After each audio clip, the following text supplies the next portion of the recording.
반갑습니다. 오늘은 원래는 이제 팔정도를 해야 되는데 어제 이제 이렇게 쭉 보다 보니까 경전에 노인에 대한 이야기가 나오는 게 있어가지고 오늘은 그 이야기를 해볼까 합니다. 사실 뭐 여기 계신 분들도 나이가 드신 분들이 많고 저도 뭐 올해 우리나라 나이로 62이니까 옛날 같으면은 환갑 지나면은 다 어디 가면은 다 어른 대접받고 그랬는데 요즘은 뭐 명함도 못 내밀지 않습니까? 그래 요즘 우리 시대가 보면 어제 제가 보니까 우리나라 24년도에 나이 평균이 44.8세예요. 45살이 우리나라 국민들 나이 평균입니다. 그럼 45 나이가 많네. 평균 나이가 많네. 다시 말해서 고령화됐다. 뭐 이렇게 생각할 수 있는데 뭐 그런가 보다 하루 이틀 문제인가 그럴 수 있는데 1960년도에 우리나라 국민들 나이 평균이 몇 살이었냐 하면 23.1세입니다. 23살. 딱 지금 2배예요. 이 말이 뭐냐 하면 지금 우리 나이에서 마이너스 20살을 해야 60년 전하고 똑같다는 말이에요. 다시 말하면은 내 같은 사람은 20년 전부터 계속 40대예요. 계속 40대 초반이에요, 그냥. 나이를 안 먹어. 사회적인 나이는 계속 40대 초반이에요. 사회에서 내한테 요구하는 일, 내 어떤 사회적으로 내가 해야 될 의무, 뭐 권리, 역할 이런 거 보면 40대 초반입니다. 근데 육체적인 나이는 옛날 사람들은 뭐 빨리 늙고 요즘 사람들은 천천히 늙고 그런 거 아니거든요. 요즘 사람들도 나이 먹으면 늙어요. 저도 뭐 심장병 있고 뭐 녹내장, 백내장, 황반변성, 요로결석 온갖 병이란 병은 다 달고 있어가지고 제 이제 단골 AS 센터가 조선대 병원이거든요. 조대 없으면 저는 못 살아요. 거기가 내 AS 센터예요. 시도 때도 없이 가야 됩니다. 안 가면은 기약을 못 합니다. 사회적으로는 내가 40대의 역할을 하라고 그러는데 몸은 60대인 거예요. 근데 이런 상태로 최소한 70대 후반까지는 이렇게 살아야 돼요. 그죠? 지금 우리가 그렇습니다. 지금 우리 세대가 현실이 고령화라는 표현이 안 맞고 나이 많은 사람들이 주도하는 사회입니다. 뭐 우리가 그렇게 만든 측면도 있고 살다 보니까 그렇게 된 측면도 있고 뭐 세상이 그렇게 변했습니다. 그렇기 때문에 예전에 우리가 이 노인, 늙은이, 어르신들에 대해서 가지던 관점, 생각이 이제는 통용이 안 되는 세상이죠. 요즘은 나이 먹어도 어디 나가서 다 돈 벌어야 되고 그래서 절들도 보면은 법회를 다 일요일날 합니다. 보면 우리도 일요일날 해야 되는데 워낙 오랫동안 나오신 신도분들이 계시다 보니까 바꾸기가 힘들어요. 저는 뭐 개인적으로는 바꾸고 싶은데 왜냐하면 요즘은 나이 드신 분들도 다 일 나가니까 일요일날 해야 되는데 또 일요일날이 또 싫다는 사람들도 있어요. 그래서 아직은 고민 중입니다. 뭐 어쨌든 그렇고 그래서 지금 우리 사회는 노인들이 주축인 사회다. 그래서 더 이상 노인들이 이제는 옛날 같은 노인 대접을 받는 그런 세상이 아니요. 그래서 우리들의 어떤 노인, 뭐 늙은이, 어르신들에 대한 가치관이 지금 막 변하고 있는 그런 세상입니다. 지금 우리가. 이런 시점에서 경전에서는 젊은이, 늙은이에 대해서 어떤 생각을 가지고 바라보는가 하는 이야기를 좀 하고 싶습니다. 저 솔직히 말하면 나는 이제 내 몸은 쉬고 싶은데 세상은 애를 보고 계속 뭘 하라고 그러니까 힘들어요. 이런 신세 한탄을 하는 거죠. 쉽게 말하면. 예, 이제 경전에 자바암경에 있는, 자바암경은 안경이 짤막짤막한 경들을 모아놓은 겁니다. 그래서 사실은 제목은 별로 중요한 게 아니고, 요런 게 있습니다. 어떤 내용이냐면, 부처님 당시에, 이제 기수급 고동, 기원정사죠. 기원정사의 스님들이 이제 모여 있었는데, 식당에 이렇게 스님들이 모여 있었어요. 그런데 바라문이, 그때 당시 바라문이면 부처님 법을 믿지 않는, 그러니까 지금으로 치면 이제 힌두교 사제 같은 바라문인데, 아주 이제 나이가 많은 바라문이 이제 스님들이 모여 있는 기원정사를 찾아온 겁니다. 찾아와가지고 한참을 지팡이를 짚고 다 이제 서 있는데 아무도 나와서 자기를 대접을 안 하는 거예요.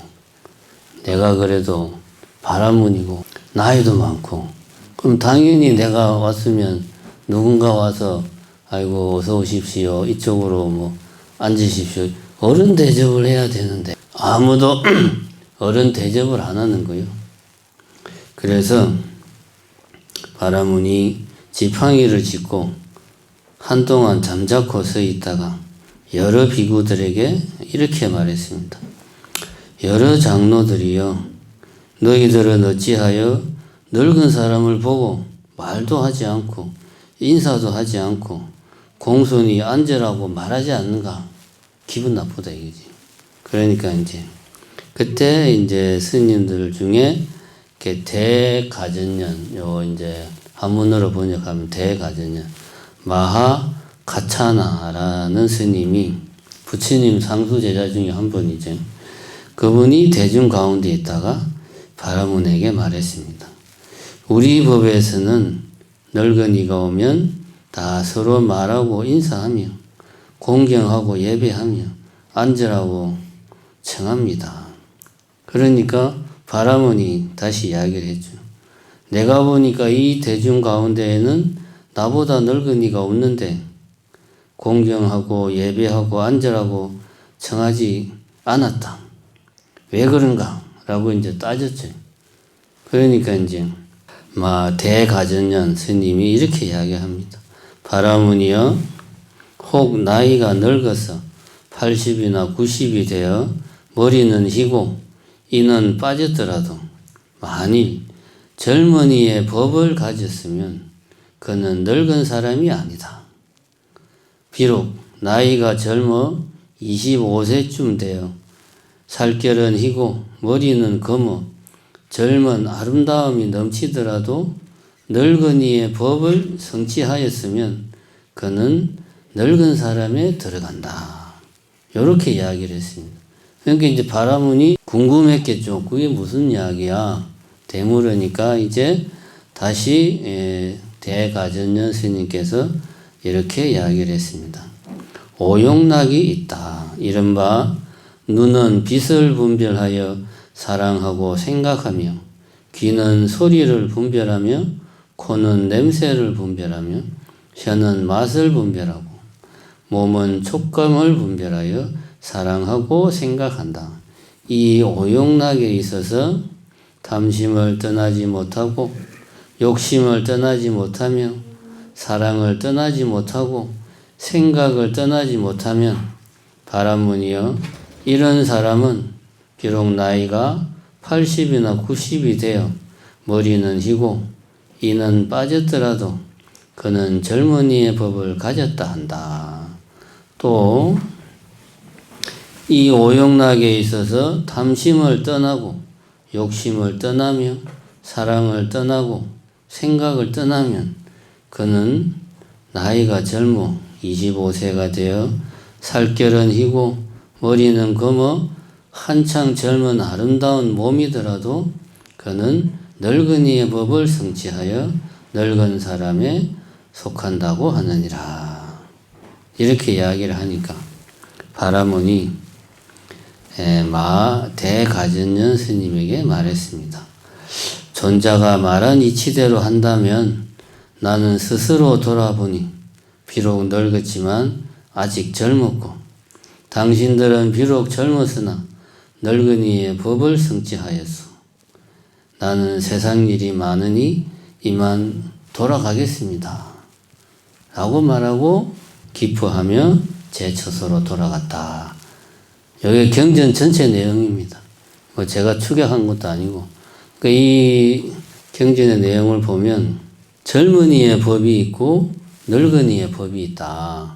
육체의 나이가 늙었더라도 젊은이의 법을 가지고 있으면 그 사람은 젊은이에 속하고, 육체의 나이가 육신이 젊더라도 늙은이의 법을 성취하였으면 그 사람은 늙은 사람에 속한다. 라고 이제 이야기를 한 거죠. 그리고 이게 어떤 게 그러면 젊은이의 법이고 어떤 게 늙은이의 법이냐. 기준은 다른 게 아니고 오용락이 있어서 탐심을 떠나지 못하고 욕심을 떠나지 못하고 사랑을 떠나지 못하고 생각을 떠나지 못하면, 다시 말해서 오용락을 즐기면, 오용락에 끌려다니면 그 사람은 젊은이의 법에 속하는 사람이고, 오용락을 잘 다스리면 그 사람은 늙은이의 법을 성취한 사람이다. 이렇게 이제 경전에 나와 있습니다. 여기서 이제 우리가 유념해야 될 것은 그거죠. 오용락을 다스리는 것은 어떤 거고, 오용락을 즐기는 것은 어떤 거냐, 오용락에 끌려다니는 건 어떤 거냐, 이 이야기를 해야 되겠죠. 우리가 흔히 생각하기에 오욕, 5가지 욕망, 그러면 뭡니까? 사람들의 기본적인 욕망이 있잖아요. 먹고 자고 싸고 돈 좋아하고 돈과 명예, 먹고 식욕, 자고 수면욕, 싸고 성욕, 그 다음에 돈, 재물욕, 명예욕, 여기 이제 오욕이란 말입니다. 그런데 경전에 보면 이 오욕락을 이야기하면서 지금 이야기한 그런 식욕, 성욕, 수면욕, 재물욕, 명예욕에 대한 이야기는 없고 오히려 이 감각기관에 대한 이야기가 나오죠. 눈은 빛을 분별하고, 귀는 소리를 분별하고, 코는 냄새를 분별하고, 혀는 맛을 분별하고, 몸은 촉감을 분별한다.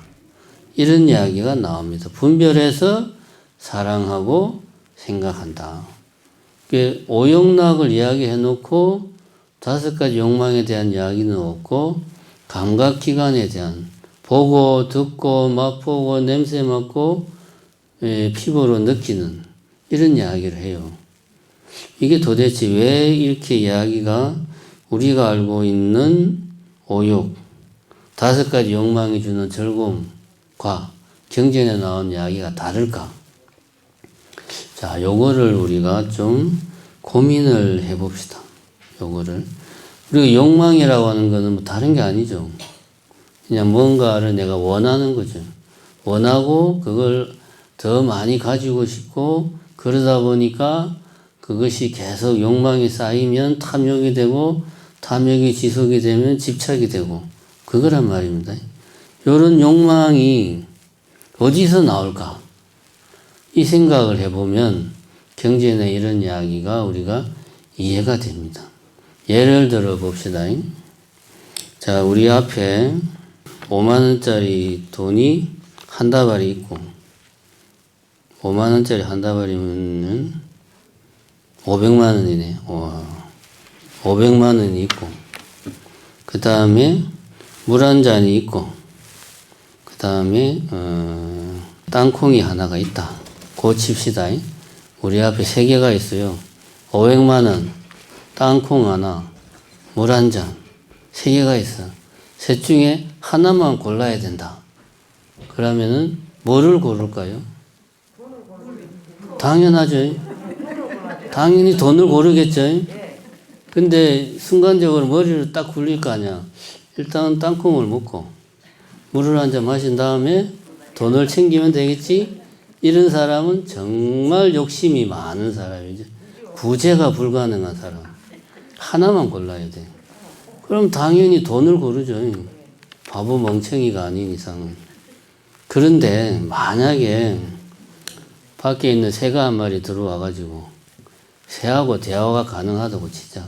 새한테 너 이거 세 개 중에 하나만 골라. 그럼 새는 뭘 고를까요? 뭐 땅콩이나 목이 마르면 물을 먹거나 얘는 500만 원은 그들도 보지도 않겠죠. 왜 그럴까요?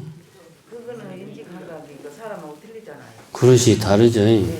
자, 이제 여기서 욕망이 어디서 생기는가를 우리가 그 단초를 알 수가 있습니다.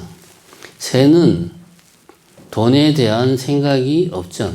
그러니까 돈에 대한 욕망이 당연히 없고, 욕망이 없으니까 탐욕도 없고 집착도 없죠. 근데 사람은 돈이라는 것이 뭐다, 돈에 대한 의미를 알거든. 우리는 돈이라는 것은 나의 욕망을 실현시켜 줄 수 있는 그 어떤 것이요. 돈만 있으면 내가 원하는 걸 다 가질 수가 있고, 내가 하고 싶은 것도 할 수 있고, 심지어는 사람까지도 내가 돈만 있으면 내 사람으로 만들 수 있는 거예요. 그 돈만 있으면 뭐든지 다 할 수 있는 게 돈이다. 이런 돈에 대한 의미를 우리는 알고 있으니까 돈을 보면 돈에 대한 욕심이 보는 순간 나도 모르게 생깁니다. 그죠? 요거는 우리가 다 충분히 이해를 하죠. 돈을 보고도 아무 생각이 없는 사람은 정신적으로 좀 이상한 사람이죠. 사회생활을 못하죠. 웃을 일이 아니고. 아니, 자기 앞에 500만이 있는데 거기에 대해서 아무 생각이 없으면 그 사람은 정상적인 사회생활을 할 수가 없어요. 자, 우리 앞에 이런 생각을 해봅시다. 지금 한 얘기는 우리가 다 아는 이야기인데, 그럼 왜 우리는 이 500만 원을 자세히 가만히 보면 그냥 뭡니까? 종이 뭉치거든요. 종이 뭉치. 그렇잖아요. 그림이 그려진 종이 뭉치요. 다른 거 아닙니다. 종이 뭉치인데 왜 우리는 이것을 500만 원이라고 생각을 할까? 가만히 생각해 보면 여기에 뭔가가 있어. 그런데 이것을 다른 것하고 구별을 하기 위해서 여기에 우리는 뭔가 이름을 붙이는 거예요. 예를 들면 돈이라는 이름을 붙여요. 그런데 이 이름이 그냥 아무 뜻이 없는 그냥 이름이냐? 그게 아니고 의미가 있는 이름인 거예요. 돈 그러면 나의 욕망을 실현시켜주는 것, 이러한 의미가 있으니까 이 종이에다가 내가 돈이라는 이름을 붙이는 순간 얘는 내한테는 이제 욕망의 대상이 되는 거죠. 다른 것과 구별하는 그 기본적인 역할 플러스 욕망의 대상이 되는 거죠. 욕망이라는 것이 어디서 생기냐? 결국은 내가 이것은 돈이다 라고 생각하는 순간 이것에 대한 욕망이 생기는 거예요. 이것이 돈이다 라는 말은 이것은 땅콩도 아니고 물도 아니고 돈이다, 그런 말이거든요. 다른 것과 구별해 주는 거죠. 그래서 경전에 그런 말이 나오죠. 눈은 빛을 분별하여 사랑하고 생각하며, 분별한다는 말이 나눌 분자, 별자는 별도로 생각한다는 거죠. 이것은 다른 것들과 나누어서 별개로 생각한다. 요게 분별하는 거예요. 분별하려면 그냥 요것을 다른 것과 나누자 해서 나누어지는 게 아니에요. 여기에 이름을 부여해야 돼요. 그죠? 분별하려면 이름을 부여해야 돼요. 그것도 의미가 있는 이름을 부여해야 분별이 됩니다. 분별을 하면 우리는 그때부터 이것에 의미를 부여하고 다른 것과 구별하고 그러면서 거기에서 좋아하고 싫어하는 마음이 생기고, 좋아하는 것은 더 좋아하고 더 가지고 싶고, 싫어하는 것은 멀리하고 가까이 하기 싫고, 욕망이 생기는 거죠. 욕망이 지속되면 탐욕이 되고, 탐욕이 지속되면 집착이 되고, 이 모든 것이 어디에서 출발합니까? 이것을 다른 것과 구별하는 순간 시작되는 겁니다. 그래서 오용락을 이야기하고 경전에는 눈은 빛을 분별하여 뭔가를 보고 그것을 분별해서 아 이것은 돈이야 라고 생각하는 순간 이것에 대한 애정이 생긴다. 애정이라는 게 다른 게 아니잖아요. 좋아하는 것은 더 좋아하고 싫어하는 것은 배척하는 거. 애정이 생기고 욕망이 생기고 탐욕이 생기고 집착이 생기는 이 모든 것들이 분별하는 순간 시작되는 일이다. 그 이야기를 하는 겁니다. 욕망은 어디서 나오냐? 아, 내가 보고 듣는 것들을 분별하는 순간, 나누어서 여기에 의미를 부여하는 순간, 거기서부터 욕망이 생긴다.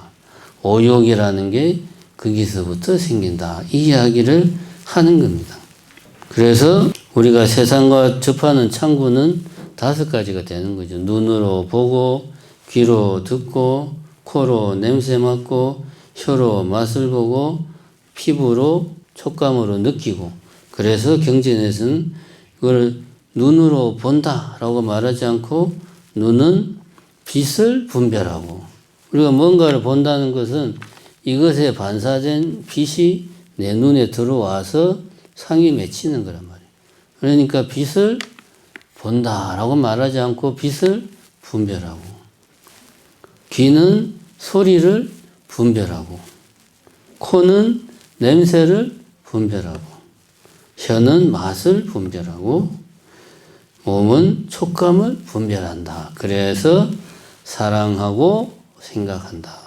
그 결과 탐심, 욕심, 사랑 이런 것들이 생긴다. 그게 오용락이다.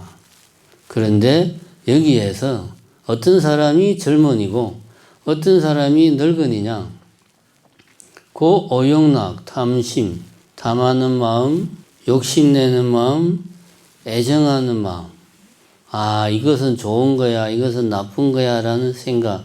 이런 생각을 즐기고 그런 생각에 끌려다니면 그런 사람은 젊은이고, 그런 생각을 내가 잘 다스리면 그런 사람은 늙은이다. 그런 이야기죠.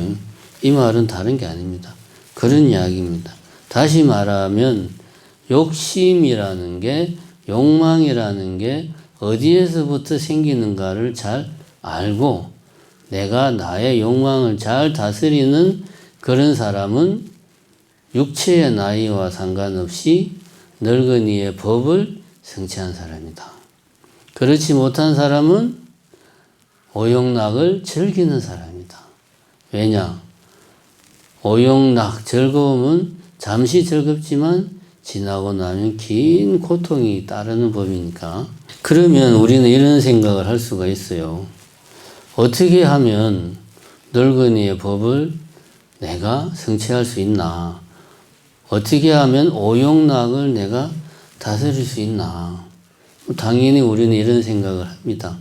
제일 쉬운 방법 첫째는 내 안에서 돈에 대한 욕심 막 생기고, 그 다음에 뭐 자식에 대한 집착, 이런 것들이 이제 오용락에 다 들어가는 거죠. 이런 것들이 생기면 그런 것들을 내가 인내하고 참는 거죠. 우선은 생기면은 참는 거예요. 그거를 참지 못하고 내 안에 감정, 욕망이 생기는 대로 다 발산하는 것은 젊은 사람이야. 그렇게 이야기하고, 생기면은 아, 이런 욕망은 내가 억제를 해야 돼. 이거는 나이 든 늙은 사람의 생각이야. 그런 이야기입니다. 요거는 누구나 다 해요. 잘 안 돼서 그렇지. 잘 되면 이 사회에서 나이 든 사람들이 제대로 대우를 받겠죠. 근데 요즘은 그렇지가 못하단 말입니다. 요즘은 나이 든 사람들이 스스로 나는 아직 안 늙었어. 그 기준을 어디에 둡니까? 나이를 먹어도 나는 여전히 젊어. 인생을 즐겨야 돼. 나는 아직 청춘이야. 연애도 하고 다 할 수 있어. 마음만 그렇게 막 내는 거예요. 또 오용락을 즐기는 게 젊은 거라고 착각하는 거죠. 좋은 거라고 착각하는 거예요. 근데 그게 아니라는 거지. 부처님 말씀은 욕망을 억제하는 게 좋은 거다. 이거는 조금만 생각하면 누구나 할 수 있다. 어떻게 욕망을 억제할 수 있냐? 그건 제가 아까 이야기했지. 욕망이 어디서 생기는지를 알면 욕망을 억제할 수 있다. 어디서 생깁니까? 보고, 듣고, 냄새 맡고, 맛보고 하는 그 지점에서부터 욕망이 생기는 거예요. 자, 다시 500만 원 돈다발 이야기로 돌아가서 여기에 내가 머릿속에 생각하는 500만 원 그게 아니고 우리 머릿속에 500만 원은 어마어마한 돈이잖아요. 그것만 있으면 내가 많은 일을 할 수도 있고 내가 원하는 것들을 살 수도 있고 그래. 그런데 이거는 내 머릿속에 내가 생각하는 500만 원이고 내 눈앞에 있는 이것을 보라 이거지. 눈앞에 있는 이것은 뭡니까? 그냥 종이 뭉치예요. 그냥 눈앞에 이것은 그게 생각을 하는 거지. 눈앞에 이것은 그냥 종이 뭉치인데 왜 나는 이것에 대해서 이렇게 애착하고 집착할까? 내가 머릿속에 생각하는 그것 여기에 끌려다니면 안 됩니다. 돈. 그 다음에 여러분들이 좋아하는 손자, 손녀 그냥 생각만 해도 귀엽고 이쁘고 눈에 넣어도 안 아프죠. 손자, 손녀가 있다. 내 앞에 있다. 그냥 가만히 쳐다보면 주위 어디에서나 볼 수 있는 귀여운 아이예요. 그냥 다른 집 자식하고 다른 게 하나도 없어요. 그냥 내 앞에 있는 그 어떤 생명을 가만히 보면 물론 귀엽긴 한데 그런데 내 머릿속에서는 내 손자, 내 손녀라는 의미, 이미지가 있으니까 그것으로 보니까 내가 집착한다 이거지. 그래서 이런 보고 듣고 맛보고 하는 데서부터 욕망이 시작된다는 걸 알고 내가 지금 보고 있는 그것, 지금 듣는 그것을 유심히 관찰하는 훈련을 일상생활에서 하면 욕망을 다스릴 수 있다. 욕망을 다스리면 내가 육체의 나이도 많지만 정신적인 나이도 그에 걸맞게 성숙한 거죠. 근데 내가 내 욕망을 다스리지 못하면 육체의 나이는 많으나 정신적인 나이는 20대밖에 못 되는 거죠. 요즘 그런 사람들이 참 많습니다. 제가 서두에 이제 우리 사회는 이유가 뭐가 되었건 노인들이 주도하는 사회가 되었다 이거예요. 그래서 이제는 더 이상 나이가 많은 게 어디 가서 드러내놓고 자랑할 거리가 못 돼요. 다 보면 서로 다 병원 없이는 못 사는 사람들이에요. 다 그렇잖아요. 저부터 시작해가지고. 자랑할 게 못 돼요. 어디 가서 아이고 나 아파요. 다 아파. 안 아픈 사람 없어요. 나 힘들어. 다 힘들어요. 조금만 걸어도. 그런 사람들이 다 나가서 요즘 돈 벌고 저같이 그냥 법문한다고 그냥 이렇게 앞에서 떠들고 있고 요즘 다 그래요. 노인이 주도하는 사회에서는 육체적인 나이는 이제 의미가 없다. 우리가 원해서 그렇게 된 거 아니에요. 이제 중요한 것은 정신적인 나이가 중요하다. 우리 정신적인 나이를 성숙시키는 것이 우리 불자들이 해야 될 일입니다. 그것을 어떻게 해야 되나? 오용락을 잘 다스리는 데 마음을 써야 되겠다. 예, 감사합니다.